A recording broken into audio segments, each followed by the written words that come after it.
আসসালামু আলাইকুম। নিউট্রিলার্ন চ্যানেলে আপনাদের সবাইকে স্বাগতম। আজ আমরা এমন একটি সবজি নিয়ে কথা বলবো যা স্বাদে তেতো হলেও এর গুণাগুণ মিষ্টির চেয়েও বেশি। হ্যাঁ, আমরা কথা বলছি করলা নিয়ে। প্রকৃতির বৈচিত্র্যময় সৃষ্টি জগতে করলা এক অসামান্য নাম। স্বাদে তিক্ত হলেও গুণাগুণে এটি অতুলনীয়, যা আমাদের রসুইঘর থেকে শুরু করে আয়ুর্বেদ শাস্ত্র সবখানেই সমানভাবে সমাদৃত। গ্রাম বাংলার মাচায় ঝুলে থাকা সবুজ করলার দৃশ্য যেন প্রকৃতির এক সতেজ উপহার। উদ্ভিদ বিজ্ঞানের পরিভাষায় করলাকে বলা হয় মোমরডিকা চ্যারানশিয়া।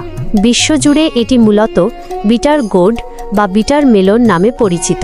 করলার এই চিরচেনা তিতা স্বাদের নেপথ্যে রয়েছে মোমরডিসিন নামক একটি বিশেষ প্রাকৃতিক উপাদান, যা মানবদেহের জন্য এক মহৌষধ হিসেবে কাজ করে। করলার সবচেয়ে বড় গুণ হল এর অ্যান্টি ডায়াবেটিক বৈশিষ্ট্য।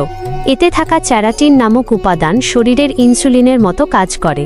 এটি রক্তে শর্করার মাত্রা কমাতে সাহায্য করে এবং কোষে গ্লুকোজের ব্যবহার বাড়িয়ে দেয়।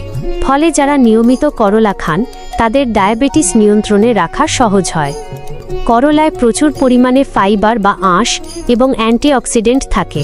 ফাইবার হজম প্রক্রিয়াকে সচল রাখে এবং অন্ত্রের বর্জ্য পরিষ্কার করতে সাহায্য করে।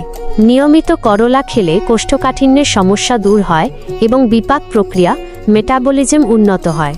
করলা শরীরের ভেতর থেকে বিষাক্ত পদার্থ বা টক্সিন বের করে দিতে সাহায্য করে। এটি লিভারের কার্যকারিতা বাড়ায় এবং রক্তকে বিশুদ্ধ করে। রক্ত পরিষ্কার থাকলে তার প্রভাব সরাসরি ত্বকে পড়ে, যার ফলে ত্বকের উজ্জ্বলতা বাড়ে এবং ব্রণের সমস্যা কমে। শ্বাসকষ্ট ও ঠান্ডার সমস্যায় আয়ুর্বেদিক মতে মধু ও পানির সাথে করলার রস মিশিয়ে খেলে তা শ্বাসতন্ত্রের জন্য বেশ উপকারী। এটি অ্যাজমা, ব্রঙ্কাইটিস এবং গলার প্রদাহ বা ইনফেকশন কমাতে কার্যকর ভূমিকা রাখে। যারা ওজন কমাতে চান তাদের ডায়েটে করলা থাকা জরুরি। এতে ক্যালোরি খুব কম, কিন্তু ফাইবার অনেক বেশি। আঁশযুক্ত খাবার হওয়ার কারণে এটি খেলে দীর্ঘক্ষণ পেট ভরা থাকে, যা অতিরিক্ত খাবার খাওয়ার ইচ্ছা কমিয়ে দেয়।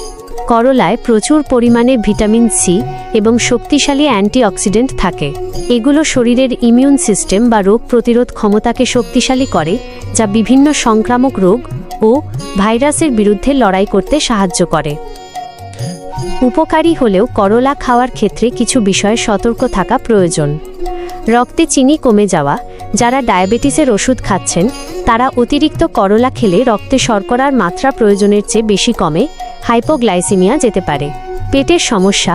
অতিরিক্ত তেতো রস বা করলা খেলে পাকস্থলিতে অস্বস্তি, ক্ষুধামন্দা বা ডায়রিয়া হতে পারে। ভিডিওটি ভালো লাগলে লাইক দিন এবং স্বাস্থ্য বিষয়ক আরও এমন তথ্য পেতে নিউট্রিলার্ন চ্যানেলটি সাবস্ক্রাইব করে আমাদের সাথেই থাকুন। আজ এ পর্যন্তই। সবাই ভালো থাকবেন, সুস্থ থাকবেন। আল্লাহ হাফেজ।